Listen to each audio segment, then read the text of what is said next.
What's going on? My name is Curry Shot and I'm a multi-season top 500 player, and today we have Hobo Johnny on Dorado playing Zarya and Roadhog. So the first thing we want to do is go ahead and look at team compositions. Unfortunately, we don't hit tab, so we won't be able to see it. But what they have is Zarya, Soldier, Reinhardt, Zen, Ana, and Mei. The Mei pick tells me that the best course of action for you is to start off here at top. So where you are right now, your whole team should be positioned here. So right around here.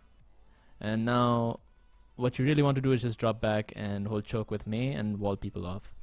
Now you don't actually position, your team actually doesn't position here, but the two main reasons you want to position here on Dorado, one of the major reasons that nobody really considers is that Blizzard actually spent a lot of money in terms of audio cues in this game. So you will actually be able to hear them in basement cellar and possibly get a free pick, or just generally know where they're coming from. And what I mean is this room down here. So if like Tracer, Roadhog go through the left entrance, or exit I should say, of their spawn, you'll be able to know around let's say 5 to 10 seconds depending on Tracer or Roadhog in which way they're going. And it'll basically, if it's a Roadhog, you get a lot of free ult charge off of that since it's a 600 HP target, or if it's Tracer, you get a free pick and you waste some of their time. So that's the reasoning of positioning here in terms of audio cues. The other reasoning would be if they have a Pharah or any kind of aerial hero. So meaning a hero that could get on these yellow building roof or this middle roof right here. And then you could get free shots off of them, which they do run a Pharah, which we'll talk about here in a second, okay? So I'm going to play this out. Probably get that off the screen.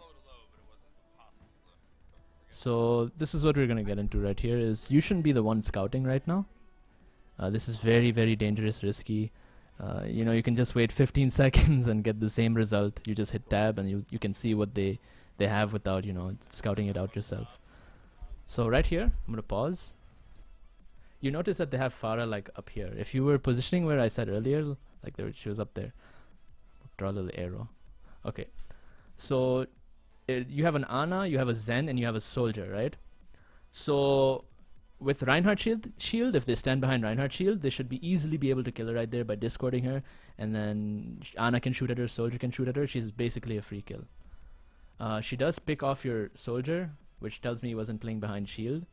And if you were up there with them, for instance, you could actually go ahead and stop that. Possibly, let's say by Zarya bubbling him, or Zarya bubbling yourself. Now you do get a lot of charge off of this and you do end up living, but you could do the same, you could accomplish the same thing by going up there and then just getting spammed out by Pharah and using your shields like that for the first couple of seconds. Okay, now let's not waste more time on this. So let's go through this. Yeah, this is what I was talking about. It's really risky. You could have most likely died right there, but you end up living, fortunately. Now here you already know that you're down your Soldier. So being down your Soldier, it's really not the best idea to play this aggressive since you are a man down, and you end up losing Ana here in a second. You have barrier. You go behind your Rein. This is good. And you bubble Rein here, which it's obviously the best case scenario here, but both of you should be calling out that we shouldn't be playing this aggressive because we're down a Soldier and now we just lost burst healing. So Zenyatta is solo healing with Harmony Orb, which is not the best source of healing. So right here you just want to kind of kite backwards. You don't want to run into them, and you want to go ahead and hit Zarya, who's also playing in front of a Reinhardt, who's discorded as well, and you are 100 energy. So if she walks up like this and you're behind your Reinhardt kiting backwards, one, he's getting energy, two, she's gonna get bursted. You can kill her in 2 or 3 seconds. 2 seconds, I'd say, since she is discorded and you're 100 charge. And she'd be running in a straight line towards you too, which is also why you should also kite back, because she doesn't really have a choice on which way to run to you, okay? So yeah, we're playing too aggressively when Soldier and Ana's down. Ryan suicides, but you guys end up falling here. Now after this happens, the point is gone. I'm just gonna play this out actually. The point is gone right here, and instead of your whole team kind of running back to the point, you should, hold on, let me just pause right here. Just cut left. Oops. Cut left here, go high ground up here. Like all of you should set up here. They have Farah Mercy, which is a problem. And having high ground versus that is, again, really difficult. If they get discorded, you have a shield to stand behind, and they're basically on equal footing to you guys. They're right in front of you. They're basically a free kill if they try to contest you. The other thing you should do right after you lose a point is try to identify the problem. So why did we lose that point? Like, you have to think to yourself, ask that question all the time. Obviously, Farah Mercy was a problem. They're the ones who got the picks. You did end up killing her, sure, but you have to realize that after this point, Mei probably isn't the best pick. And I know you're not the one playing Mei, but you should always talk to your team and try to figure out the problem and find the solution. So if Farah Mercy is the problem, you have Zenyatta, Ana, and Soldier. Those 3 picks are really good versus those 2 picks, but if they're still not doing the job, you want to go ahead and switch to double hit scan. Switching to double hit scan, basically meaning Soldier and McCree, would be best choice. McCree, in my opinion, is the best choice versus Farah because he has the burst potential, especially with Discord Orb, and he can 2-tap her out of the air. Soldier obviously does a lot of damage in terms of mid-range, so you also have that option if you run both of them. So there's not that bad of damage fall off, okay? Now let's go ahead and play it out. We don't switch to McCree Soldier. We just keep running this, and we kind of are starting to hold close here. It's a really bad idea. The reason it's a really bad idea is because when you lose a fight like this and this bad, you know they will have ult advantage over you, or at least be close to ultimates, and you won't actually be that close because 3 of your players got picked off like instantly, meaning they didn't get really that much ult charge at all. So the best course of action, just to recap, is try to get double hit scan here to deal with Farah Mercy. Knowing where to position after the point is lost, and just trying to figure out the solution. So right here is just going to be another example of, again, holding too close, not respecting Farah pick by going high ground, and then just trying to deal with that. Both your healer and Soldier get picked off here. There's no sense of direction either. And the other thing I also want to bring up here, it's more macro based obviously. I'm not focusing on your micro mechanics because in my opinion this shit is kind of useless. It's mostly to climb in these kind of ratings. It's all about macro play, right? So here again, it's just all about high ground and ult management. We are not keeping track of ultimates as well as calling targets here. And the most important thing would be figuring out what ults they have and obviously communicating yours. And try to combo or trying to feed your ultimates. Feeding ultimates isn't something that I observe at the lower ratings. It's because I guess people don't really think about it that way. Is when you feed an ultimate, it's basically using your guys' ultimates to build another ultimate on your team. So for instance, if you have Nano Boost and Zarya ultimate, right? You want to go ahead and Graviton and then Nano Boost your Reinhardt, let's say, so he can build his Earth Shatter in the graph, so it's something like it's that kind of concept, right? So try to figure out what you want to do with your ultimates, keeping track of them. This is my thought process and like pretty much any like high elo players thought process, so I'm just trying to go over this, okay, and trying to elaborate how we think. So right here you're about to have Grav. You notice that your team, I see you turn around, you're like, oh, well, my team's not here. Your best course of action is just to back up all the way here. Like, don't even, like, just, try to get out. Go right, just all the way. And try to regroup with your team, and then just remember, the way Zarya ults usually work is the first person to ult usually wins the fight in terms of Zarya ultimates. So right here, we're really scattered. We don't know where to go. The Farah is actually on the high ground. So again, we're just not focusing on taking control of high ground. So try to communicate to either Soldier in your Ana to try to get high ground to contest this. You guys, after you die, you have time to go through bank and then go up there by yourself. Not by yourself, sorry, with the Reinhardt. So you don't go by yourself and take control and get help from each other to try to take control of that versus those 2 picks. Sorry, my dogs. Right, I'm going to go ahead and pause it right here. So basically right here, Farah ults and you guys die. One sec, let me just go ahead and very good. So Farah ults, you guys die. Yeah, you do trade here. There's like a lot of ultis used. So your course of action is to try to keep track of these ultis and see what they use so you guys can set up for next point. This point is gone. Just try to communicate that it's gone.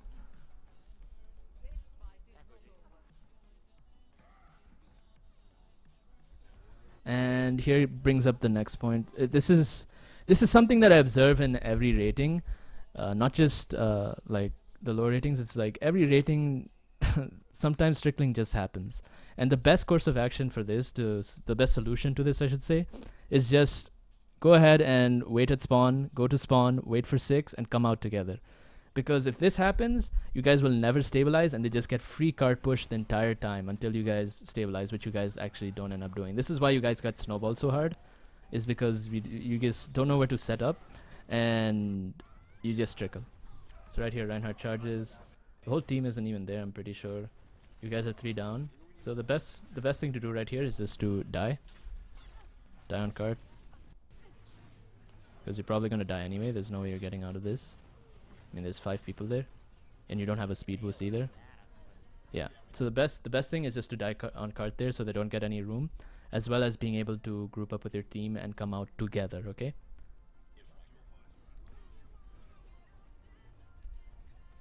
And this is generally just what happens the entire time. It's just that people are just trickling in.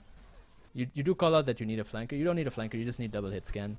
Double hit scan, or just like, I mean, completely just stopping the trickle, and trying to figure out what kind of positional advantage you can get by going, let's say, left here. If you go left, up the stairs, up here to the high ground on this platform, you can easily take care of Farah Mercy. And you could have done this again if you died on cart, because the cart would be right here. And all of you, if you go out and go to high ground, you can deal with that easily. And you can drop on them. You have a really strong positional advantage with the high ground. So May, this is the first ult she got the entire game that she used at the final point. And you can see it wasn't really effective at all. It's just the pick there versus what they had wasn't worth. So we have to try to figure this out earlier. And try to, send that message out to her. Obviously, if he doesn't change, I mean, you did what you could, you know, but you might as well just try. There's no harm in trying, right? So overall, this was just a positional error in terms of where you guys started. Not using Reinhardt shield correctly, just dying to Farah. And then trickling was another main issue, just not knowing how to stop it, I guess, and just letting it happen. Ult management would be another one, and then just advanced like tactics again of audio cues and knowing where to really look in terms of where they're going and what they're trying to do. Right? You have to think like the enemy, or the opponent, I should say, in order to like really understand the game. All right, and that's that round. So yeah, let's go into attack now.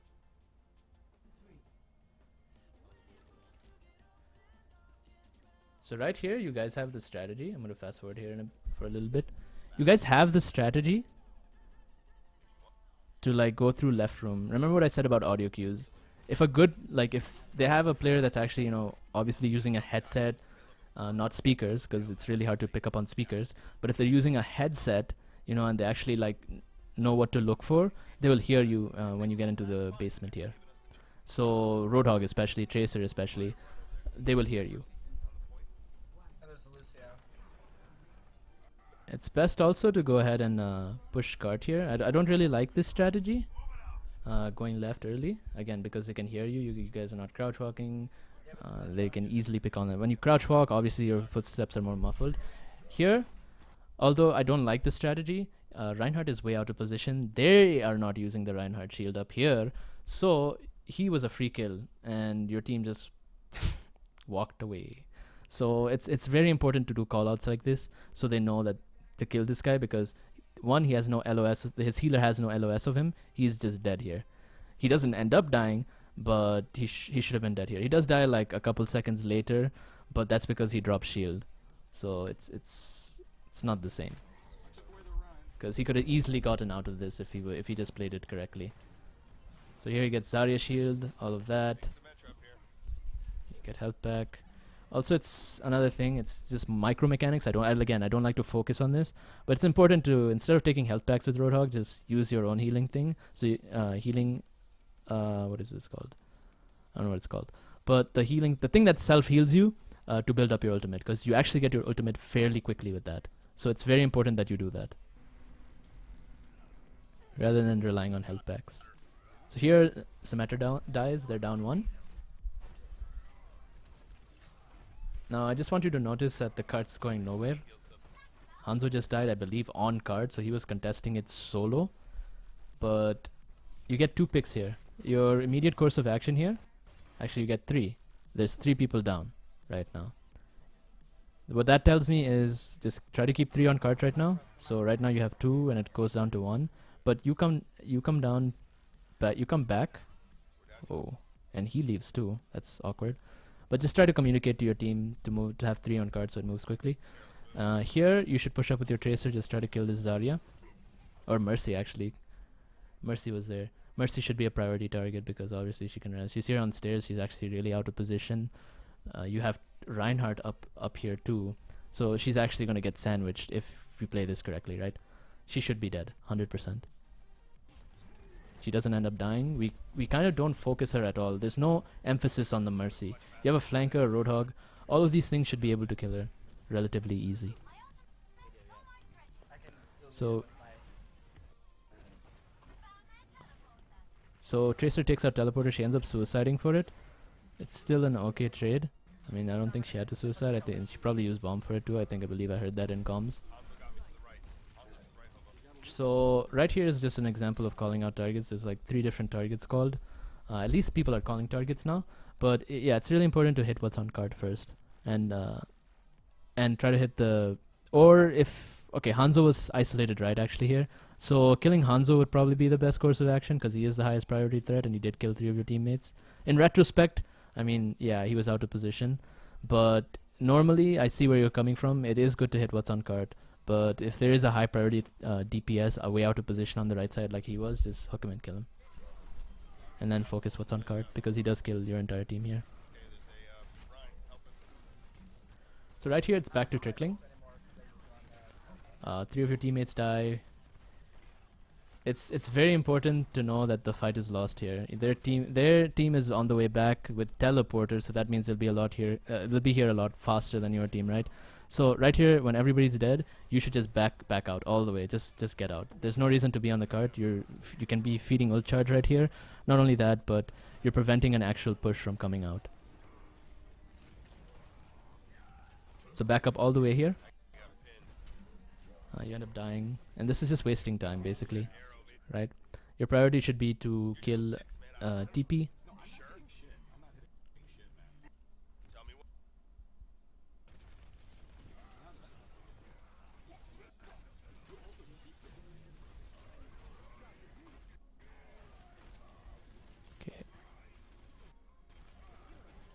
Okay, nobody's keeping track of ultimates. They use beat drop.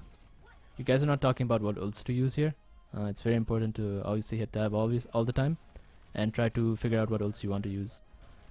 And again, there's no priority on Mercy. Mercy priority is like really important, and it's the reason why the Mercy pick is so bad at high ratings is because like once she's gone, it really doesn't even feel like she really doesn't really bring anything to the table other than res, right? So once she's dead and there's no res, like you just steamroll them. When you pick Mercy, usually you have no defensive ult. Now over here, I don't think they use Mercy Ana, but Mercy Ana is very like common when people play Mercy because everybody feels like they should be an Ana too. The problem with this Mercy pick is usually there's no defensive ulti, right? So here you have teleporter and you have Mercy solo healing. That means there's no defensive ulti. So right off the bat, at the start of the game, actually, you should try to look for a Zarya pick. I know I'm like backtracking on this and it's pretty far into the game, but the problem of when you don't run a defensive ulti is Graviton. If you get Mercy in it, they're fucked. They're just absolutely dicked there. So picking like Genji or Zarya, or even like you have a Tracer but he's not really focusing Mercy hard enough, it's just catastrophic once she's down because you have no defensive ulti and you're just giving up so much for that pick. Mercy Symmetra or Mercy Ana sacrifices a lot for that. So that's the thought process you should have. Okay, let's keep playing this out. I mean, here it's just it's a complete shit show, only because nobody knows what they're doing. Like, it's very scattered. This play is very scattered. So I guess my best tip of advice here is try to have a plan. Like, it's just a general plan. Like, they have a Mercy, we want to focus her. What kind of picks do we want to use to abuse this Mercy Symmetra? What kind of ultimates really like mess them, like Graviton, etc. Let's go ahead and play this out. They get rezzed. Also, playing on the same side is really important here. So the reason you guys are so scattered is because you don't know which side to play. When I say play a side is isolate. If you see a target isolated, like let's say Mercy, because she was isolated a couple times on the right side, then go ahead and try to rush that. Okay.